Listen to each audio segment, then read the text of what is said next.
네, 한 주간 어떻게 잘 보내셨어요? 예. 네. 저는 한 주간 아파가지고 겨우겨우 있다가 아무래도 안 돼서 병원에 입원해가지고 있었습니다. 지난주 이제 지난주 화요일 정도부터 그러니까 지난주가 아니 지난주죠. 지난주 화요일에 약간 이제 잠을 자다가 목이 삐었어요. 목을 삐꺼냈는데 뭐 낫을 줄 알았는데 이제 목이 가끔 제가 이제 약간 목이 삔 적이 한 번씩 있어가지고 자다가 이제 잘못 자면 그래서 뭐 낫겠지 했는데 화요일, 수요일, 목요일까지 안 낫길래 목요일날 이제 침을 맞으러 왔어요. 근데 여기 근처에 뭐 침을 맞으러 갔는데 뭐 조선 침술이라고 해서 이게 침을 보면 이렇게 탁 손가락으로 탁 해가지고 이렇게 침을 놓잖아요. 침을 놓을 때. 근데 거기는 그냥 바늘 이렇게 쑤셔서 놓더라고요. 그래서 거기서 맞고 나서 그 다음날 목을 못 움직이더라고요. 보니까. 그래서 목을 아예 이게 좌우 상하 이게 안 움직여지는 거예요. 그래가지고 이따가 그날 무슨 어디 가야 돼가지고 세미나 같은데 이제 갈 데가 있어가지고 가려고 하는데 못 가겠는 거예요. 그래서 겨우 이제 간사님이 여기까지 오셔가지고 목담까지 오셔가지고 저를 태우고 갔어요. 그래서 그렇게까지 하셔가지고 어쩔 수 없이 갔어요.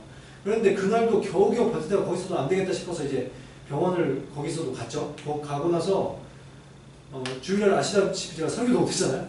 그리고 월요일날 병원을 또 갔는데 안 되겠다 싶은 거예요. 그래서 화요일까지 병원 갔는데도 이게 상태 심해지기만 하니까 이게 한방병원은 이제 거기에 실비보험이 안 돼가지고 제가 수요일날 실비보험이 되는 일반 병원으로 갔습니다. 뭐 척추 전문병원으로 가서 입원을 했어요. 그래서 그날 이제 시술을 받으니까 시술이 효과가 좋게 좋더라고요. 제가 이게 완전 좌우 상하로 안 움직였는데 시술을 받고 나서 바로 이게 움직여지더라고요. 물론 이제 다 많이 움직이지 않고 이 정도만 움직여져가지고 그날 이제 좀 치료를 받고 며칠 이제 치료를 받으면서 이제 지금 이제 완전히 잘 움직이시죠? 제가 근데 목이 아프면서 제가 그런 생각이 들었어요. 이게 진짜 이게 사람 머리가 굉장히 중요하구나 이게 팔이 예를 들어서 팔이 아파요. 저 팔이 아프신 분도 계시잖아요. 그죠? 팔이 아프면은 내가 이 팔이 불편해도 이 팔을 움직일 수가 있고 다리는 움직일 수 있고 막 몸을 움직일 수 있잖아요. 근데 이게 목이 아파하고 머리를 못 움직이니까 온몸을 움직일 수가 없는 거예요. 이게 완전히. 그걸 제가 보면서 와 진짜 이게 머리가 얼마나 중요한지. 그러니까 우리도 머리 대신 예수 그리스도 그러니까 그분과의 관계성이 정말 중요한 거예요. 그러니까 그분과의 관계가 틀어져 버리면 내 몸이 만약 내 머리가 아파버리면 온몸이 움직이지 못하는 것처럼 내가 예수 그리스도의 관계가 문제가 생겨버리면 내가 아무것도 못하게 돼요. 이게 우리들의 신앙의 모습이고 우리들의 삶의 모습입니다. 근데 오늘 보시면 말씀을 보시면 그와 비슷한 사건이 한 개가 나와요. 제자들이 그동안 화려한 삶을 살아오다가 갑자기 예수 그리스도와 관계가 깨지기 시작하자 그들 역시 아무것도 할 수 없는 처지에 놓이는 장면이 나옵니다. 근데 많은 사람들도 그렇죠. 우리들이 여러 가지 삶을 살고 일을 겪으면서 누군가와 이게 사이가 멀어질 수가 있잖아요. 그죠? 그리고 이런 일들이 사실상 순식간에 일어나죠. 내가 한때는 나에게 굉장히 친밀했던 어떤 사람들, 또 어떤 사람은 심지어 이제 부부일 수도 있고, 어떤 사람은 연인 관계일 수도 있고, 친구일 수도 있고, 정말 가족일 수도 있고, 이런 사람들이 있는데, 그런 사람들이 정말 영원할 줄 알잖아요. 어떤 관계들은. 근데 그러지 못하고 순식간에 관계가 깨어져 버리고 멀어지는 경우가 얼마나 많은지 모르겠습니다. 저도 이제까지 있었던 일들을 기억하다 보면 저도 중학교, 고등학교 때 친구들, 굉장히 친한 친구들이 다 한 5명 있었거든요. 그 친구들과는 제가 어딜 가든지 그때 부산 살고 있었기 때문에 서울에 이사 온다 할지라도 저는 굉장히 친하게 지낼 줄 알았고 계속 연락하면서 그렇게 지내지 않을까라고 생각을 했어요. 근데 막상 서울에 오고 또한 제가 굉장히 리더로 오랫동안 활동하고 바빠지다 보니까 관계가 점점 이제 끊어지기 시작한 거죠. 결국 별로 이제 계속 중학교 때부터 별로 사귀고 싶지 않았던 친구 한 명 있어요. 너무 세상적인 친구라. 근데 그 친구만 유일하게 저랑 연락을 많이 하고 지내요. 그렇게 돼버리더라고요. 이러면서 관계라는 것이 언제 멀어질지도 모르고 언제 깨어질지도 모르는구나. 우리들이 여러분들은 어떤가요? 여러분의 어렸을 시절 있잖아요. 그죠? 어렸을 때 정말 친하고 나에게 정말 가까워서 절대 떨어지지 않을 것 같았던 친구들. 여러분 주변에 지금 남아있나요? 아니면 어떤 사람들은 그 정말 부부라든지 가족 가운데도 있을 수 있는데 그런 관계들이 계속 영원히 가나요? 그렇지 않은 경우가 너무 많다는 것이죠. 이렇게 사람과 관계가 멀어질 수 있는 것처럼 우리들도 하나님과의 관계가 이렇게 멀어질 수 있다는 거예요. 하나님과 친밀하고 동행하고 하나님의 음성을 듣고 하나님의 놀라운 일들을 감당하며 살아왔지만 그것들이 다 그냥 완전히 그런 어떤 하나님과의 관계성이 옛날 일들이 되어버릴 수가 있다는 거죠. 그래서 이제는 완전히 그저 일주일에 한 번 교회에 나오는 것, 이것이 어떤 종교 활동처럼 우리들이 무엇 때문에 예배를 드립니까? 예배가 우리들의 종교 활동이 아니죠. 하나님과의 친밀함 가운데 우리들 하나님과의 관계를 위해서 예배를 드리는 거잖아요. 그죠? 하나님과 만나는 시간, 하나님과 소통하는 시간, 하나님과 교제가 있는 시간이 우리들의 예배 시간입니다. 그죠? 그런데 그런 것이 아니라 정말 그런 하나님과의 관계는 점점 멀어져 버리고 어쩌면 그냥 종교적인 행사처럼 그렇게 가버리는 경우가 얼마나 많은지 모릅니다. 교회 역사 동안 그것은 많이 보아왔고 지금도 많은 교회, 많은 성도들이 하나님과의 관계성 없이 예배를 드리곤 하죠. 지금 제자들 역시 상태가 지금 이런 상태입니다. 늘 예수 그리스도와 친밀하고 늘 동행하고 함께 할 줄 알았는데 이들이 예수 그리스도와의 관계가 완전히 깨어져 버린 거예요. 예수님께서 지금 삐져 계시다든지 아니면 화가 나셨다든지 아니면 버리셨다든지 이런 것이 아니죠. 제자들이 어떻게 된 거예요? 스스로 예수 그리스도와 멀어져 버린 거예요. 친밀함을 그리고 회복할 길들을 완전히 잃어버린 거예요. 안타깝게도 이들이 얼마 전까지만 해도 어떤 사람이었습니까? 예수 그리스도를 메시아라고 얘기하면서 이들이 3년 동안 동고동락했지 않습니까? 베드로의 고백을 한번 생각해 보세요. 주님은 산에 계신 하나님의 아들이십니다. 나다나엘은 뭐라고 했나요? 당신은 하나님의 아들이시오 이스라엘 왕이십니다.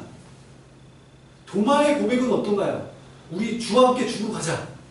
여러분 이런 고백을 쉽게 할 수 있나요?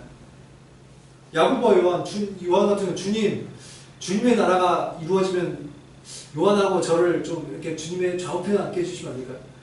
여러분 요즘으로 따지면 국무총리가 되겠다는 거 아니에요? 그런 이야기를 아무런 서스럼 없이 얘기할 수 있었던 관계들. 여러분 이런 관계에 이런 친밀한 이런 어떤 고백들 이렇게 평생 예수 그리스도와 함께 할 수 있을 것 같았는데 지금은 완전히 깨어진 관계, 자신들의 배신, 그리고 패배감, 방황과 혼란, 이것이 지금 제자들에게 남아있는 것이죠. 오늘 말씀에 보면 그래서 1절에 보면 그 후에라는 말씀이 나오죠. 이 한마디에 앞에서 일어났던 많은 사건들이 함축되어 있죠. 지금 예수 그리스도와 동행했던 그 3년간의 세월들, 그리고 그 이후에 자신들의 배신과 또한 예수 그리스도의 십자가와 부활 사건, 그리고 그 후에 어떤 일들이 있었어요? 예수님은 부활하셔서 심지어 제자들에게 찾아오시고 만나주셨어요. 그런데 문제는 그 후에도 어떤 거예요? 제자들은 여전히 예수님과의 깨어진 그 친밀한 관계가 조금처럼 회복되지 않아요.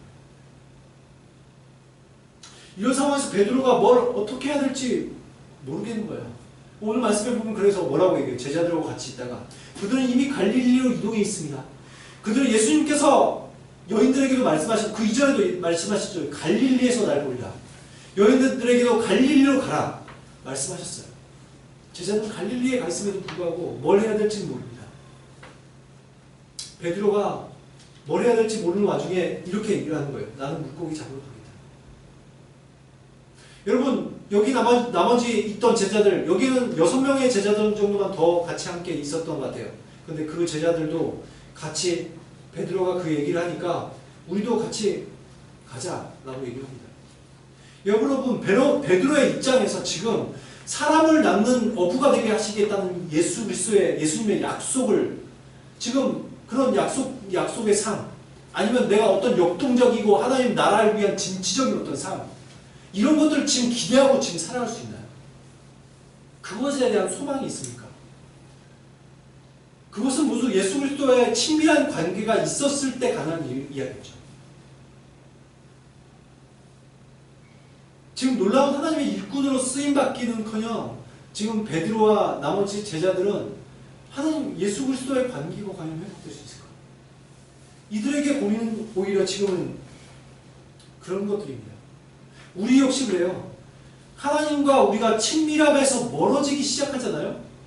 그러면 좀처럼 회복이 쉽지 않습니다. 제자들은 함께 3년을 생활했음에도 불구하고 이 회복이 쉽지 않았어요.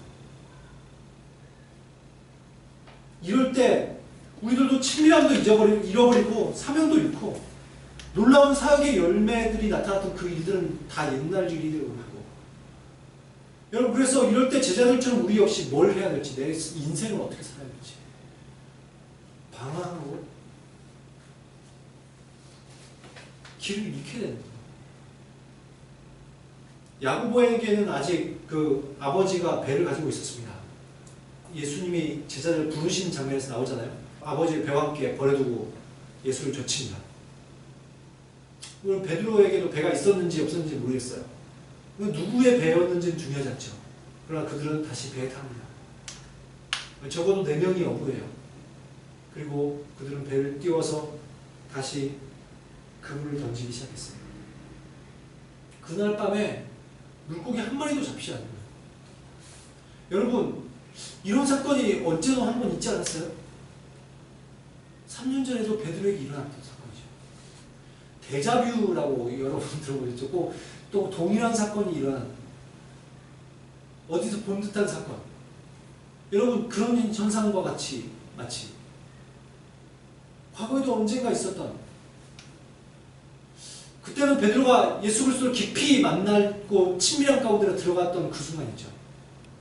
그때 예수님께서 찾아오시던 그 순간이었죠. 그때처럼 동일한 일들이 일어나기 시작하는 거예요. 여러분, 이것이 무슨 의미입니까? 지금도 하나님께서 동일하게 이 베드로와 여기에 배에 타 있는 제자들에게 지금 하나님이 개입하고 계시다는 사인이죠. 여러분, 우리들은 이런 사인들을 우리들 인생에도 종종 만나게 됩니다.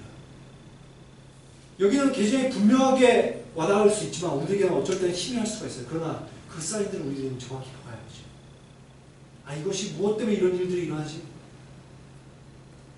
이 사건 가운데 하나님께서 뭐라고 나에게 주신 메시지가 있는가? 우리들과 베드로에게 물고기가 잡히지 않듯 하나님께서 함께 하시지 않으시면 우리들에게 어떤 일이든 어떤 사역이든 우리들에게 열리지 않습니다. 아무리 발버둥쳐도 바울에게 말씀하신 그런 말씀하시잖아요. 사울아, 사울아, 네가 가시체의 뒷발질하기 네가 너에게 고생이다. 무슨 말씀이에요? 가시체가 이게 동물을 끌을 때 가시체라는 게 있어요. 그래서 그것이 동물이 자기가 마음대로 가고 싶어서 뒤로 발을 팍 밀 때가 있어요.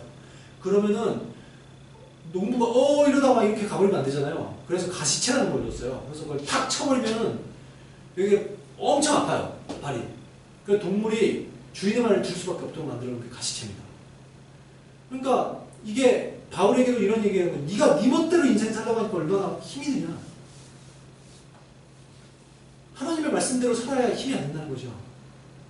근데 지금 베드로와 예수 그리스도의 제자들도 마찬가지예요.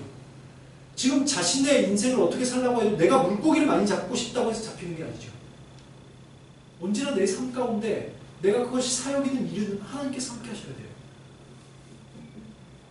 지금 다시 한번 그 사인을 보여주시는 거죠. 너희들 마음대로 살 수 있느냐? 너희들이 너희들 뜻대로 살아갈 수 있느냐? 너희들은 나를 의지하지 않고 살아갈 수 없지 않느냐? 그때 어디선가 소리가 들리기 시작합니다. 얘들아, 너에게 고기가 있느냐? 없습니다. 그물을 배 오른편에 던지라. 그리하면 잡으리라. 베드로가 역시나 예전에도 동일하게 그 사건이 있었죠. 근데 물에 던지기 시작하자 배에 실 수 없이 많은 물고기들이 잡히기 시작하는 것이죠. 예수님께서 찾아오신 것입니다. 오늘 1절에 예수께서 디베라 호수에서 또 제자들에게 자기를 나타내셨습니다. 여러분, 이게 우리들에게 굉장히 중요한 말씀인 것 같습니다. 또 제자들에게 예수께서 자신을 나타내셨어요. 여러분, 우리들은 얼마나 쉽게 예수 그리스도와 멀어지려고 하는지 모릅니다. 우리들은 회복될 의지가 있다고 말을 하지만 그런 회복되지 않고 있는 상태. 여러분, 우리들은 예수님과 멀어져 있을 수 있는데 그러나 주님은 또 우리들에게 찾아오시는 거예요. 이 삶 가운데 또 찾아오셔서 멀어진 건 난데 찾아오시는 분은 늘 하나님이셔요. 그분이 또 제자들에게 찾아오셨어요. 베드로가 다시 예수 그리스도를 깊이 만나던 그 시점으로 다시 돌아가길 원하시는 거죠. 그가 순수했고 그가 열정을 쏟아 부었고 그가 하나님과 친밀했던 그 순간 다시 돌아가길 원하시는 거예요. 다시 돌아가서 원점으로 돌아가서 첫사랑을 회복하길 원하시는 거예요. 주님 그것을 위해서 지금 찾아오신 것입니다. 요한이 예수님을 알아보고 주님이시다라고 소리를 치죠. 베드로가 그 말을 듣고 물에 첨벙 뛰어들어서 90m를 헤엄쳐서 나옵니다. 그 사이에 제자들은 이제 배를 타면서 유유히 이렇게 노를 저으면서 가요. 베드로가 참 멍청해 보여, 그죠? 아니, 배 타고 같이 가면 될 건데, 결국 어떻게 돼요? 베드로가 늦게 도착해요. 베드로가 열심히 수영 치는 동안 요한과 야고보가 배를 치면서, 야, 너 뭐하냐? 우리 먼저 갈게. 육지에 가보니까 그들 앞에서 지금 준비되어 있는 것들이 뭐예요? 지금 준비되어 있는 것이 몽둥이가 준비되어 있고, 그 다음에 회초리가 한 개가 준비되어 있고, 그 다음에 그것으로 안 될 것 같아서 고문을 할 수 있는 기계들과 사람의 그 살을 지질 수 있는 인두와 그 다음에 그것으로 혹시나 안 될까 싶어서 사약 같은 걸 준비해놓고 예수님 기다리고 계시나요? 그런 것들이 없더라고요. 주님이 무엇을 하고 계시어요? 이 순간에 숯불에다가 생선을 굽고 떡을 준비해놓고 계신 거예요. 여러분, 음식이라는 게 종종 관계를 회복하는 데 있어서 좋은 연결고리가 되죠. 우리들이 음식을 먹으면서 이렇게 많이 화해를 하기도 하고 또한 관계가 회복되기도 합니다. 근데 특히 유대인들에게 있어서 식사라는 것은 이것들이 그 유대인들의 특성상 아무하거나 식사를 하지 않습니다. 그렇기 때문에 예수님이 세리와 죄인들과 식사를 할 때 어떻게 됐어요? 바리새인들이나 유대인들이 막 비난하죠, 그죠? 식사를 아무나 하고 하지 않기 때문에 그래요. 예수님께서 근데 와서 조반을 먹으라 이렇게 얘기하신 거예요.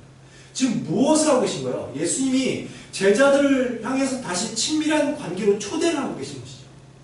내가 너와 친밀해지고 싶다. 너와 같이 식사를 할 수 있는 관계가 되길 원한다. 우리가 아무리 지금 하나님과 친밀하면서 멀어졌고 하나님 나라의 놀라운 일을 하지 못하고 있다 할지라도 우리가 담대하게 하나님께 나아갈 수 있는 이유가 뭐예요? 바로 이것 때문이죠. 주님은 어떠한 분이시기 때문에요? 우리들 가운데 또 제자들에게 나타나시는 분이기 때문에 우리들에게 다시 찾아오시는 분이기 때문에 그래요. 예수님께서 우리들과 만나주시길 원하시는 분이기 때문에 그래요. 우리들의 마음이 어떠하다 할지라도 내 상태가 어떠하다 할지라도 그것이 중요한 게 아니라 주님이 지금 우리들과 만나주고 싶어 하신다는 거예요. 여러분, 부부와 연인들이 여기 결혼하신 분도 계시고 또한 앞으로 결혼할 분도 계시지만 여러분, 부부와 연인들이 한 3년 정도만 친밀함이 유지되는 것을 여러분 원하십니까? 내가 쉬운 3년만 행복하기를 원한다 라고 얘기하실 분 있으십니까? 아무도 없을 것입니다. 이것도 마찬가지죠. 우리들의 하나님 역시 우리들과 친밀함이 한때로 끝나기를 원하는 분이 아니셔요. 나와 예수 그리스도와 친밀했던 어떤 과거들, 내가 하나님의 헌신되었던 어떤 그 과거, 그 한때로 충분하지 않다는 거예요. 그건 사탄이 좋아하는 것이죠.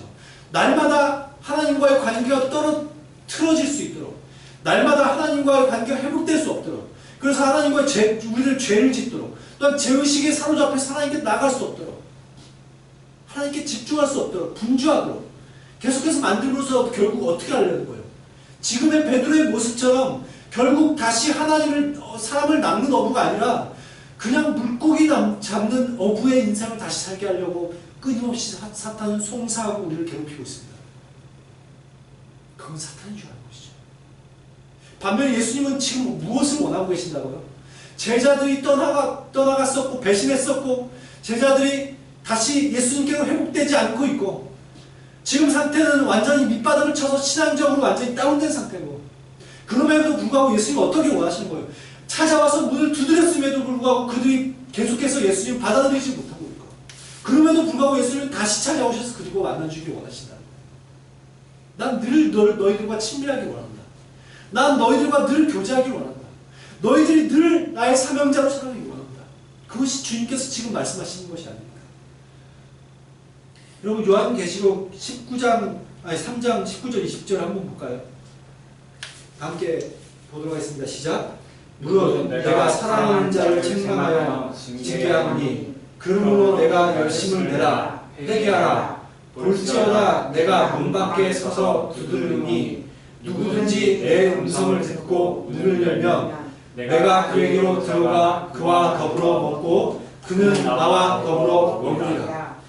이 말씀들을 한번 이건 지금 하나님과 멀어지고 열정과 사명을 이룬 교회를 향하여 하시는 말씀이죠. 그래서 하나님께서 아주 예수님께서 놀라운 얘기를 하십니다. 이건 어떤 사람들은 마치 불신자에 대한 초청에 대한 말씀으로 보는 사람도 있지만 실제로 말씀을 보십시오. 라오디게아의 교회를 향해서 하는, 즉 완전히 열정들이 식어버린, 하나님과의 관계에서 멀어진, 사명을 잃어버린 교회를 향하여 지금 던지는 메시지거든요. 지금 어떤 사람들요? 우리들처럼 하나님과 관계가 멀어질 수 있는 사람들이에요. 우리들처럼 예배를 드리고 있으나 그냥 주일날 그냥 출석하고 있는 종교의식 가운데 빠져버릴 수 있는 이런 사람들이에요. 이런 사람을 향해서 예수님이 던지는 메시지인데 이들에게 뭘 하라고요?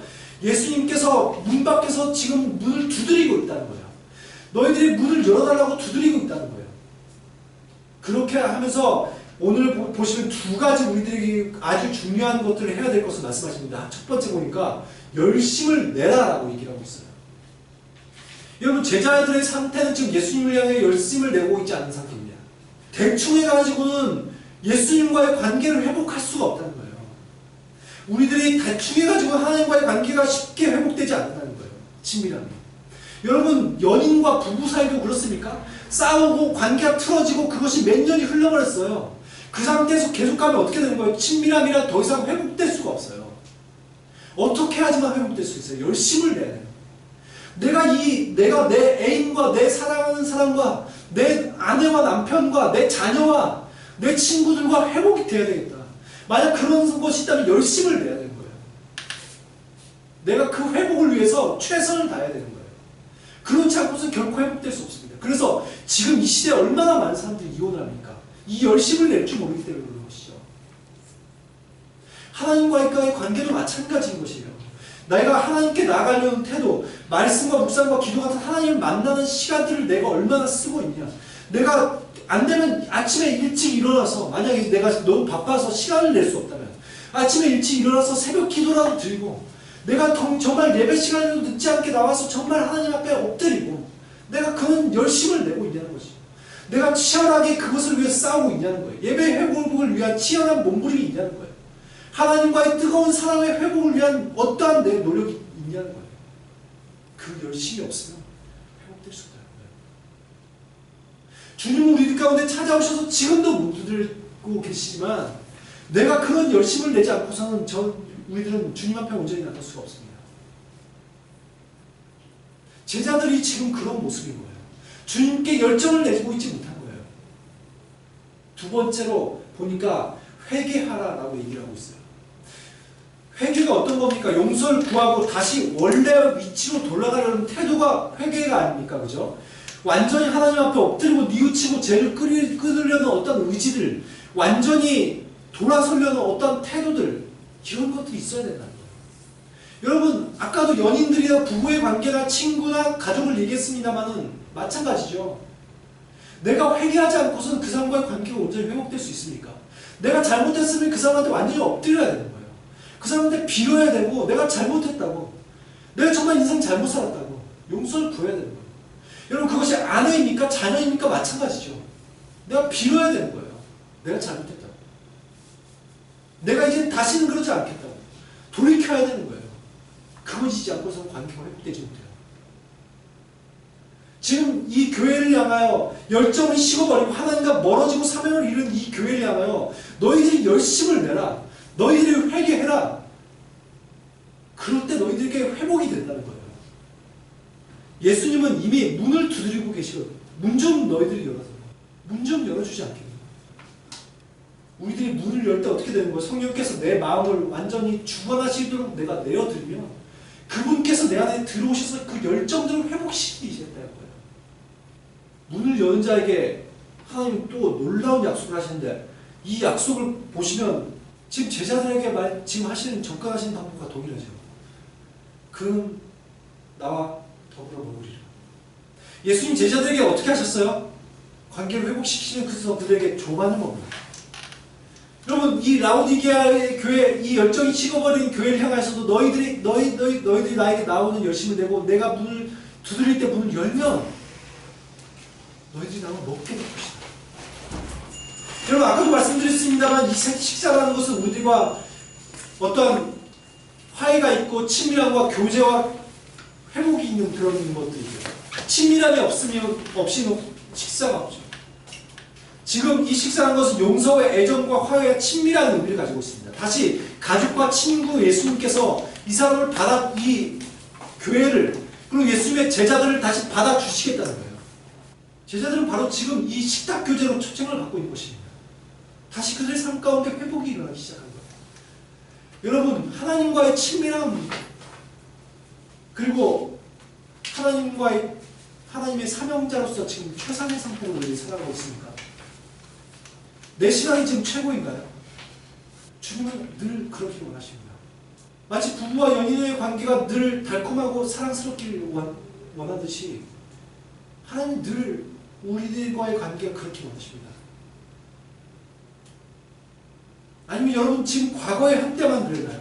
만약 그렇다 해도 그렇다 할지라도 우리들은 다시 시작할 수 있다는 거예요. 늦지 않았다는 거예요. 주님께서 여러분 두드리는 소리가 들리시나요? 예수님께서 우리들에게 두드리고 계십니다. 내 마음 가운데 두드리고 계셔요. 내가 말씀을 드릴 때 우리들 가운데 찔림이 있습니다. 내가 기도를 하는 중에 내가 이렇게 살아서는 안 되지. 내가 주님께 나아가야 되지 않을까? 우리들 가운데 계속해서 올라오는 세미한 음성들이 있습니다. 여러분 그것이 예수 그리스도께서 우리들에게 문을 두드리고 계신 것이죠. 누구야? 문 좀 열어주지 않겠냐? 그때 그 소리에 반응해서 우리들 마음의 문을 열고 예수 그리스도를 초청해야 되는 것입니다. 주님 내 안에 들어와 주십시오. 주님 저의 스스로 살 수 없습니다. 주님과의 관계를 회복하고 싶은데 회복되지 않습니다. 주님 안에 들어와 주십시오. 그러면 예수 그리스도께서 내 안에 들어와서 역사하시기 시작하십니다. 다시 친밀하고 열정 있고 사명감 있는 그런 삶을 회복시키기 시작하는 거예요. 그러나 여러분 그것이 어떻게 된다고요? 내 말로만 되지 않는다는 거예요. 여러분 결코 말로만 되지 않습니다. 우리들이 회복에 대한 액션이 있어야 돼요. 우리들의 몸부림이 있어야 돼요. 오늘 라오디게아의 교회를 향해서 말씀하신 것처럼 열심을 내라. 우리들 하나님과의 관계를 회복을 위해서 영적 상태를 완전히 다시 뜨거운 사랑과 신앙의 모습을 회복하려는 열심이 있어야 되고 내가 다시 원래의 영적 상태로 돌이키려는 회개가 있어야 돼요. 결코 그냥 주어지는 것이 아닙니다. 그럴 때 여러분들이 예수 그리스도의 제자들이 마치 예수 그리스도의 제자들이 지금 어떻게 되었습니까? 그들은 이전에 예수님의 친밀했던 것보다도 오히려 이런 다시 회복이 일어났을 때 이들의 삶은 훨씬 더 예수 그리스도와 친밀해졌습니다. 제자들의 인생은 죽을 때까지 그들의 인생이라는 태도가 없었어요. 그럼 더욱더 예수 그리스도와 친밀하고 더욱더 하나님과 가까워졌습니다. 여러분 마치 제자들이 이렇게 되었던 것처럼 내가 내 마음의 문을 열고 주님이 두드리실 때 그 마음을 열고 열심을 내서 주님을 따르기 시작할 때 지금의 내 모습이 비록 수십 년 전에 내가 신앙이 괜찮았던 모습일지라도 내가 이제 나이가 들고 사명을 받을 수 없는 사람처럼 느껴질지라도 그러나 주는 너희들이 늦지 않았다. 내 안에 그분께서 들어오셔서 내 삶에 놀라운 일들을 행하실 것입니다. 정말 우리 역시 영적 상태가 회복되고 또한 뜨거운 열정과 사랑을 가질 수 있게 되는 정말 여러분 만약에 신앙의 모습이 예전과 같지 않다면 다시 열심히 내십시오. 다시 회개하고 주님께로 돌이키십시오. 마음의 문을 여십시오. 마치 예수님께서 식사를 준비하고 초청을 하시는 예수님을 앞에 서 있는 것처럼 내가 너희들 다시 만나기를 원합니다. 회복되기를 원합니다. 내 식사를 같이 너희들 할 수 있는 자들이 되기를 원합니다. 그 식탁의 초대 가운데 들어갈 수 있는 그런 저와 여러분들이 되시기를 예수 그리스도의 이름으로 축원을 드립니다. 기도하겠습니다.